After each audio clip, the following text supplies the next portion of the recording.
믿지도 않고 하나님을 사랑하는 자는 자기 자신을 반성하고 믿으면서 하나님을 사랑하는 자는 하나님을 반성하게 된다.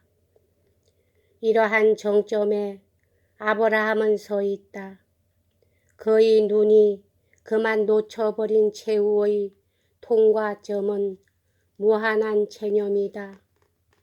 그는 참으로 전진하여 믿음에 이른다.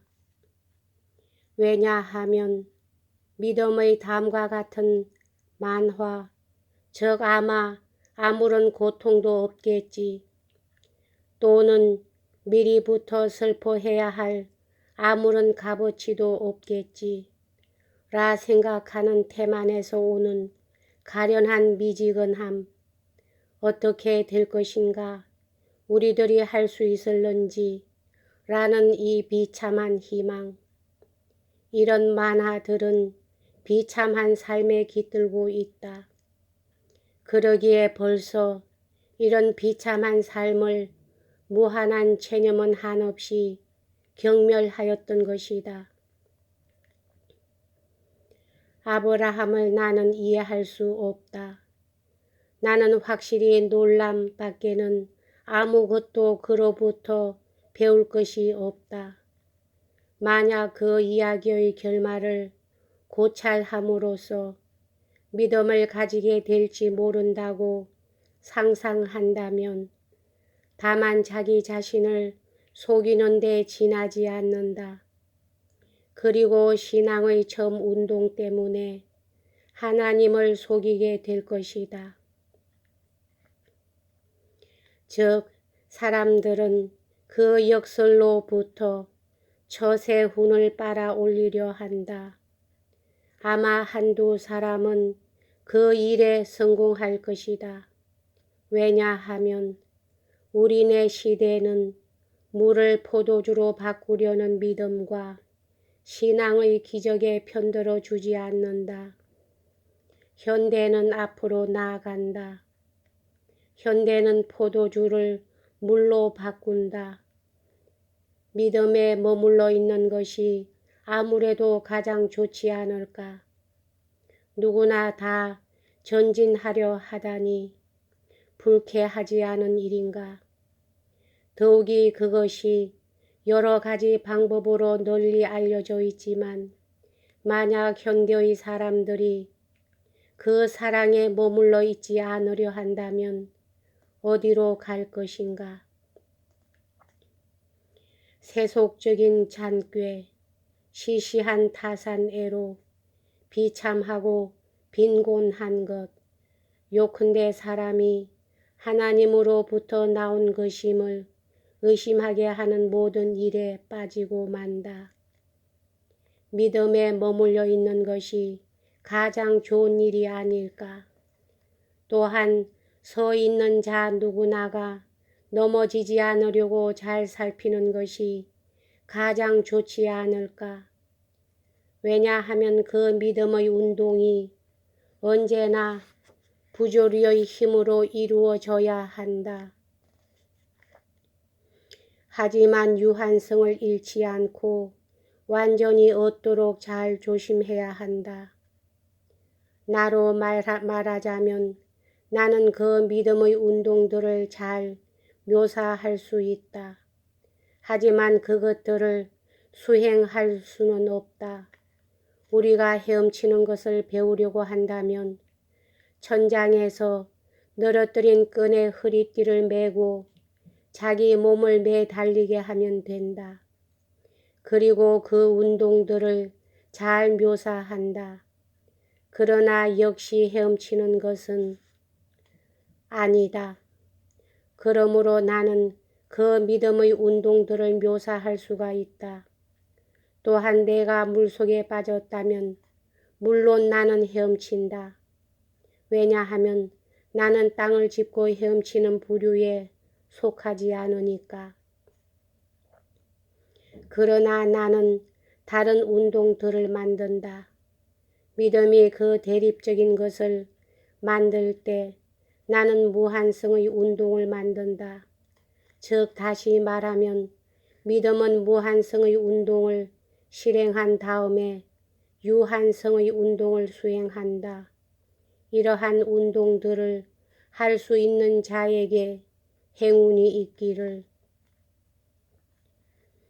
그는 기적이라는 것을 행한다.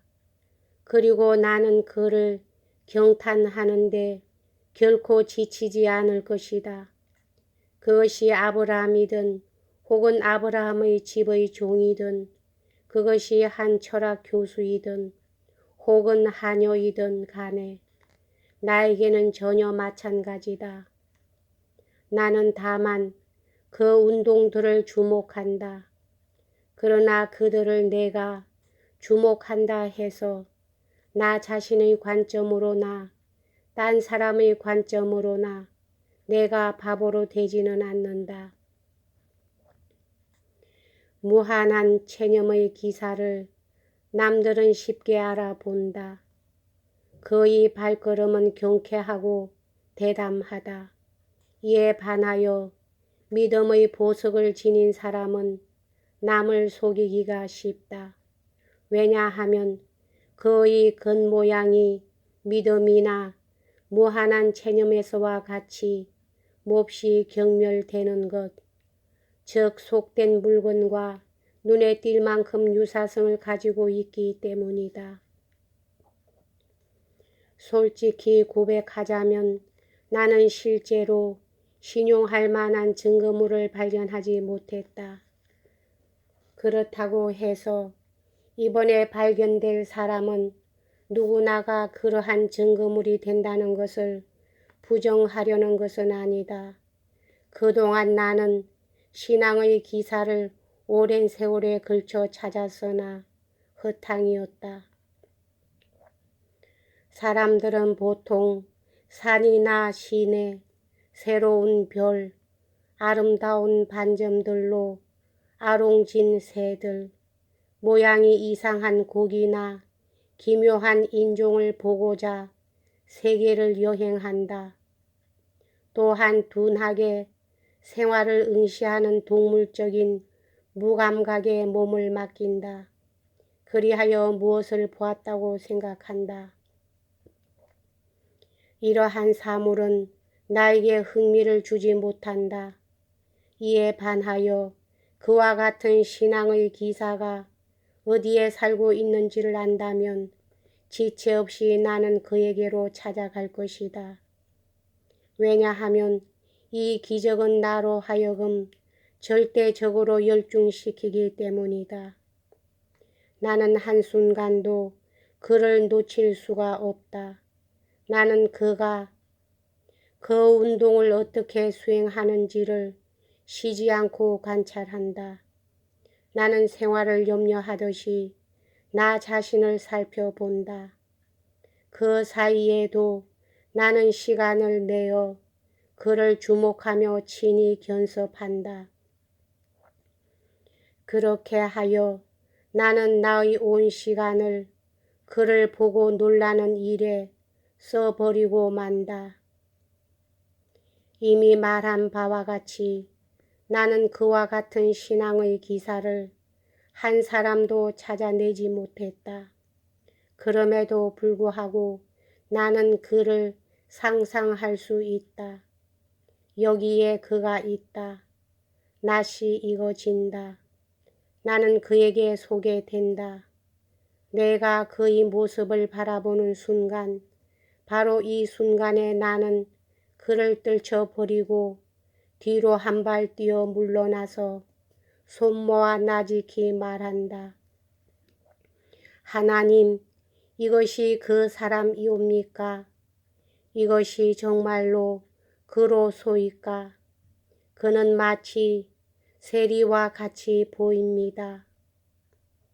그러나 역시 그는 바로 그 사람이다.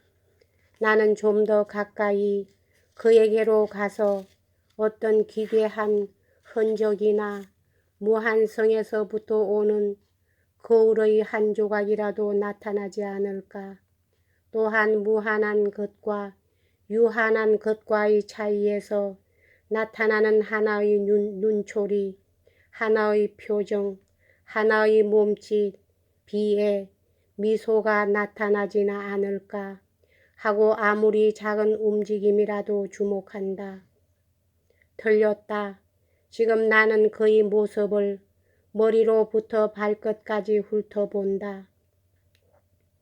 혹시 거기에 무한한 것이 빛을 발하는 작은 틈바구니라도 있지 않을까 하고 틀렸다.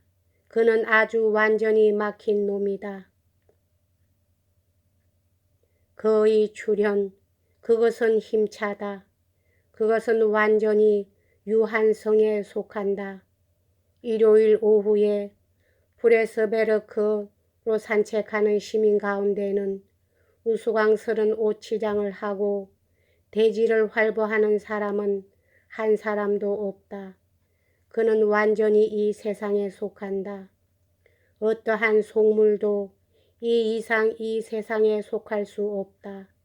흔히 무한성의 기사를 알아볼 표지란 그와 같은 낯선 고귀한 사람한테서는 아무것도 발견할 수 없다. 여기까지 하겠습니다.